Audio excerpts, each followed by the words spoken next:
South film ઇન્ડસ્ટ્રીના rebel star પ્રભાસના fans માટે એક ખરાબ સમાચાર છે. તેની આગામી ફિલ્મના શૂટિંગ દરમિયાન તેને ઈજા થવા પામી છે. આ કારણે તે જાપાનમાં કલ્કી 2898ADના પ્રમોશનમાં પહોંચી શકશે નહીં. તો આ દિવસોમાં પ્રભાસ હનુ રાઘવ પુડીની ફિલ્મ ફૌજીના શૂટિંગમાં વ્યસ્ત છે. આ દરમિયાન તેના પગની ઘૂંટીમાં ઈજા થવા પામી છે. જોકે તેની ઈજાનું કારણ હજી સુધી જાણી શકાયું નથી.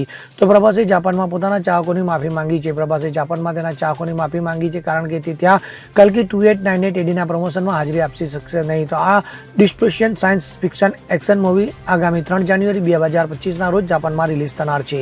તો પ્રભાસની આગામી ફિલ્મની વાત કરીએ તો હનુ રાઘવ પુડીની ફિલ્મનું નામ ફૌજી હોવાનું કહેવાય છે. તેમાં ઈમાન ઇસ્માઇલ ઉર્ફે ઈમાનવી પણ છે. તો આ ફિલ્મ સુભાષચંદ્ર બોઝના સમય પર આધારિત ઐતિહાસિક ડ્રામા છે. તો વર્ષ 1940ના દાયકામાં રજાકાર મૂવમેન્ટ પર આધારિત છે.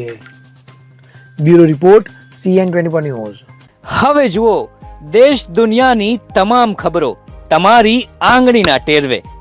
ઉઠાવો મોબાઈલ અને Google Play Store પરથી ડાઉનલોડ કરો અમારી CN24 ન્યૂઝ મોબાઈલ એપ.